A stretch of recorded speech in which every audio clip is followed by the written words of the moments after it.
નમસ્કાર દર્શક મિત્રો, આપ નિહાળી છો સાઈ ગ્રુપ મીડિયા હાઉસ દ્વારા સંચાલિત નવસારી લાઈવ અને ઝટપટ ન્યૂઝ સંસ્કૃતિ 2024 અનાવિલ સંસ્કાર ટ્રસ્ટ દ્વારા આયોજિત આ સંસ્કૃતિ 2024ની અંદર એવું તો શું અનોખું છે અને ત્રણ શિક્ષકોની અંદર એક શિક્ષક એવા નેહલબેન ગઢવી સાથે આપણે વાતો કરીશું અને જાણીશું કે શિક્ષક તો ક્લાસમાં ભણાવતા હોય પણ આવા એક ટ્રેડ ફેરની અંદર 3 શિક્ષકો તરીકે એક શિક્ષકની પસંદગી કરવામાં આવી તો એવી તો શું રજૂઆતો આપે કરી કે સૌ મંત્રમુગ્ધ બન્યા. અને સૌપ્રથમ તો આપનું નવસારી લાઈવની અંદર હાર્દિક સ્વાગત. નવી કોઈ વાત નથી કરી, કારણ કે અત્યારે સૌથી વધુ યુવા કન્ફ્યુઝ ક્યાં થાય છે, પ્રેમની પસંદગી કરવી કે કારકિર્દીની પસંદગી. બંને એક એવા મોમેન્ટ પર જ આવે છે કે આ પ્રેમને પસંદ કરે તો કારકિર્દી જતી રહે છે, કારકિર્દીની પસંદ કરે તો પ્રેમ જતો રહે છે. તો આ કન્ફ્યુઝન વચ્ચે મારે એને બેલેન્સ જ શીખવાડવાનું કે ડાબી આંખ જમણી આંખ જ હોય. ક્યારેય એવું નહીં બને કે જમણી આંખથી જગત આખું જોઈ શકાશે અને ડાબી આંખની જરૂર નથી. બંનેની પોતપોતાની જગ્યાએ મહત્ત્વ છે, પણ પોતાનું બેલેન્સ રાખો. અને મારે તો શિક્ષક તરીકે બધું એટલે કહેવાનું હતું, કારણ કે હું તો એવા બાળકો સાથે કામ કરું છું કે જે બાળકો જ અપૂર્ણ છે. તો અપૂર્ણ જગતવાળા લોકો જો તમને બધાને અપૂર્ણતાથી છાઈ શકતા હોય તો તમે કેમ આખી જગતની અપૂર્ણતાઓને, પોતાની જાતની અપૂર્ણતાઓને, સામેવાળા સંબંધની અપૂર્ણતાને કેમ જાળવી શકે. અને મારે એ પણ કહેવું હતું કે જેમ પ્રેમ માટે તમારી એક માટે એક છોકરી મહત્ત્વની થઈ જાય છે, તો તમારે એક સ્ત્રી પણ તમારી માટે મહત્ત્વનું હોવું જોઈએ. તમારી મા માટે પણ તમને પ્રેમ હોવો જોઈએ. જો તમે તમારા પ્રેમને મહાગાન કરતા હોય તો તમારી બહેનને થતા પ્રેમ માટે પણ તમે એટલા જ સભાન હોવા જોઈએ અને એટલા જ જિમ્મેદાર હોવા જોઈએ. સો મારે આજ અને આટલું જ કહેવાનું હતું કે પ્રેમ છે એની પોતાની એક જવાબદારી લઈને આવે છે. દરેક સંબંધે પોતાની જવાબદારી છે. સાથે જ જો વાત કરવામાં આવે તો આપ પોતે એક સ્ત્રી છો અને સ્ત્રી જ્યારે પ્રેમની વાત કરતા હોય ને આવા મંચ ઉપર કરતા હોય અને આજની યુવાધનને તમે જ્યારે પ્રેરણા આપો છો તો શું દર વખતે જ તમને વાહવાઈ મળે છે કે કોઈવાર ક્રિટિસિઝમનો પણ તમારે સામનો કરવો પડ્યો છે? એ તો બનતું જ હોય, કોને ન મળતો હોય. એના જગતને તમે એવી કોઈ આ જગતમાં બન્યું જ નથી ત્યાં તમને પ્રેમ કરવાવાળા લોકો જ મળે.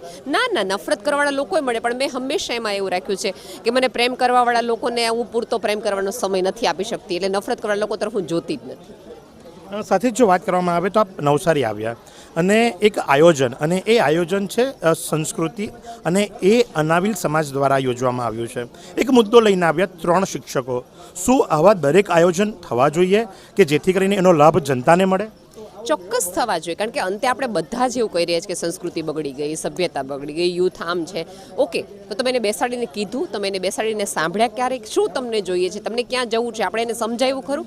આપણે માત્ર ને માત્ર વોટ્સઅપ યુનિવર્સિટીમાં ફોરવર્ડ જ કર્યા કરીએ, એની બદલે કોઈક એક વ્યક્તિ તો એવો હશે કે જેને પહેલો દીવો પ્રગટાવવો પડશે. અને આ રીતે અનાવિલ સમાજે નવસારી ખાતે આ દીવો પ્રગટાવ્યો છે, એનો આનંદ કરું. તો આ જ પ્રમાણે સંસ્કૃતિ 2024ની અંદર જે એક સરસ મજાનો કાર્યક્રમ યોજવામાં આવ્યો કે 3 શિક્ષકો અને એમાંના એક શિક્ષકની સાથે આપણે વાત કરી. અને હજુ તો ઘણું બધું, કારણ કે આ 2024ના વર્ષની શરૂઆતની અંદર આપ નિહાળશો તો ઘણા બધા કાર્યક્રમો યોજવાના છે, આયોજન કરવામાં આવ્યું છે. આ સુંદર સૃષ્ટિને નિહાળવા માટે હજારો લોકો પાસે દ્રષ્ટિ નથી, અને એ ત્યારે જ શક્ય બને જ્યારે કોઈ ચક્ષુદાન કરે. તો તમારા સ્વજનો સાથે મળી એક સુનિશ્ચય લઈએ, ચક્ષુદાનને પરિવારની પરંપરા બનાવીએ. વિઝિટ સંત પુનિત ચક્ષુ bank, rotary eye institute Navsari. Call 7069006329. એક વિરામ બાદ આપનું હાર્દિક સ્વાગત છે. આયોજનો તો ઘણા થાય છે, પણ આયોજનોની અંદર શું એક ટ્રેડ ફેર કરવો અને ટ્રેડ ફેર કરીને નીકળી જવું, એવા આયોજન તો ઘણા બધા થશે, પણ ટ્રેડ ફેરની સાથે જનતાને કંઈક મળે એવું કંઈક આયોજન અનાવિલ સંસ્કાર ટ્રસ્ટ દ્વારા કરવામાં આવ્યું છે. અને જેની અંદર આજરોજ 3 શિક્ષકો, જી હા 3 શિક્ષકો, 3 મુદ્દા અલગ અને યુવાધન, યુવા પેઢીને આકર્ષે એવા મુદ્દાની સાથે જ્યારે આયોજન કરવામાં આવ્યું તો આયોજકોની સાથે પણ વાત કરવી રહી. હું હાર્દિક નાયક, માનદ મંત્રી અનાવિલ સંસ્કાર ટ્રસ્ટ. ટ્રેડ ફેર તો ઘણા થાય છે, તમે પણ ટ્રેડ ફેર કર્યો છે ગયા વર્ષે, જે ખૂબ જ સક્સેસ રહ્યો, પણ આ વર્ષે કંઈક નવું, કંઈક નવીનતમ તમે લાવ્યા. શા માટે 3 શિક્ષકોની જરૂર પડી? અમે લોકો આ કાર્યક્રમનું જે નામ આપ્યું છે તે સંસ્કૃતિ આપ્યું છે.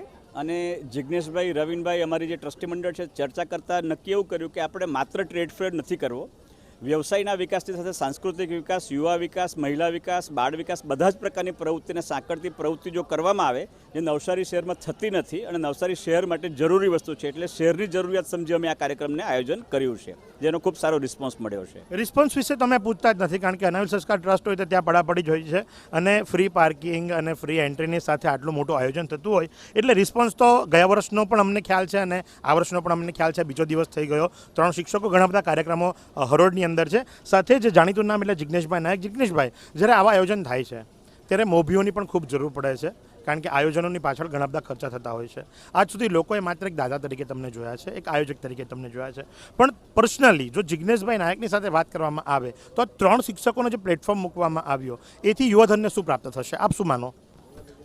આપ ખાસ કરીને જોશો ને તો દુનિયામાં દરેક દેશમાં કંઈ ને કંઈ ખૂબી છે અને એ ખૂબીના જોરે જ આજે દેશો આગળ વધી રહ્યા છે. ભારતની આપણે વાત કરીએ તો આપણી જે ખૂબી છે ને આપણી જે શક્તિ છે એ યુવાધન છે. હવે આ યુવાધનને જો સાચી દિશામાં આપણે માર્ગદર્શન આપીને આગળ નહીં વધારીએ તો એ ખરેખર દેશ માટે ભવિષ્યમાં લાયબિલિટી પણ થઈ શકે. તો આ યુવાધનોને કંઈક માર્ગદર્શન મળે અને આ જીવનનો એક એમનો એવો તબક્કો છે કે અહીંયાથી એમની જિંદગી વળાંક લેવાની છે અને એ સાચી દિશામાં વળાંક લે અને કાલે રાષ્ટ્રને કંઈ અર્પણ કરે એ હેતુથી જ આપણે આ પ્રોગ્રામનું આયોજન કર્યું છે. સાથે જો વાત કરીએ તો હજુ પણ ઘણા બધા કાર્યક્રમો બાકી છે. અપકમિંગ કાર્યક્રમની અંદર સાંસ્કૃતિક કાર્યક્રમ તો રાખ્યા જ છે, પણ સાથે આવા એક વિચારબદ્ધ કાર્યક્રમો શું લાગે છે આ આવનાર વ્યક્તિ માત્ર ખરીદી કરશે કે જ્ઞાન પણ ભરીને જશે અહીંથી? ના, ચોક્કસથી પહેલાં તો એવું છે કે શહેરમાં એક વાતાવરણ એવું હોવું જોઈએ જ્યાં બધા હળીમળીને સારી પ્રવૃત્તિને બિરદાવી શકે, માણી શકે. આવતીકાલનો એક કાર્યક્રમ છે અમારો, એક કૃષિ પ્રેરણા છે, જેમાં આપણે બહુ મોટા વ્યક્તિઓની વાતો સાંભળીને પ્રેરણા મેળવવી જોઈએ, પરંતુ આપણી આસપાસ થતી ઘટનાઓને પણ ધ્યાનમાં લેવી જોઈએ. તો આવતીકાલે કોઈક ગુજરાતી ખેડૂત આવે છે જે 1000 એકરમાં બટાકાની ખેતી કરે છે અને એ પેપ્સી અને આઈટીસી જેવી મોટી કંપનીઓને સપ્લાય કરે છે. તો એ એની જીવન કહાણી કહેશે. આનાથી આસપાસના જે દક્ષિણ ગુજરાતના જે ખેડૂત પરિવારો છે એ લોકોને પણ ખેતીમાં વિશ્વાસ થશે. અહીં પ્રાકૃતિક ખેતીની વાત કરવામાં આવે છે, અહીં ઓલ્ટરનેટિવ થેરાપીઝની વાત કરવામાં આવે છે. આવતીકાલનું નવસારીમાં જે કંઈ પણ જરૂરિયાત છે બધી જ જરૂરિયાતને ધ્યાનમાં લઈને કાર્યક્રમને આપણે આયોજન કર્યો છે. તો જે પ્રમાણે આપણે નિહાળ્યું કે આયોજકોની સાથે પણ વાત કરી અને શિક્ષકોની સાથે પણ વાત કરી અને ખરેખર જ્યારે ટાઇટલ જ આપવામાં આવ્યું છે કે સંસ્કૃતિ 2024, તો ખરેખર નવા વર્ષની શરૂઆત, નવા કેલેન્ડર વર્ષની શરૂઆત અનાવિલ સંસ્કાર ટ્રસ્ટ દ્વારા એક સરસ મજાના કાર્યક્રમથી કરવામાં આવી છે, જે 7મી તારીખ સુધી અહીંયા ચાલવાનો છે. તો સૌ કોઈની વિનંતી કે ફ્રી પાર્કિંગની સાથે, ફ્રી એન્ટ્રીની સાથે બાળકોથી માંડી અને મોટા સહિતનું મનોરંજન મેળવવાનું સ્થળ એટલે કે અનાવિલ સંસ્કાર ટ્રસ્ટ દ્વારા આયોજિત સંસ્કૃતિ 2024. તો તમારા સુધી પડેપણની અપડેટ આપતા રહીશું. નિહાળતા રહો નવસારી લાઈવ. કેમેરા પર્સન સહેલ રાજપૂતની સાથે હું મહેશ ભટ્ટ. નવસારીમાં રાહત દરે ઉત્તમ સારવાર મેળવવાનું સ્થળ એટલે કેજલ life in multi specialty hospital, જ્યાં સામાન્ય ઓપીડી ઉપરાંત સર્જિકલ, બાળરોગ, સ્ત્રી રોગ, ઓર્થોપેડિક જેવા વિવિધ વિભાગોના નિષ્ણાંત તબીબો, અત્યાધુનિક સુવિધાઓ સાથેનું આઈસીયુ તેમજ મા કાર્ડ અને આયુષ્માન કાર્ડ હેઠળ સારવાર ઉપલબ્ધ છે. તો આ હોસ્પિટલનું સરનામું નોંધી લો. નેશનલ હાઈવે નંબર 48, સ્વામિનારાયણ મંદિર સામે, કબીલપુર, નવસારી. અને વધુ માહિતી માટે સ્ક્રીન પર દેખાતા નંબર પર સંપર્ક કરો.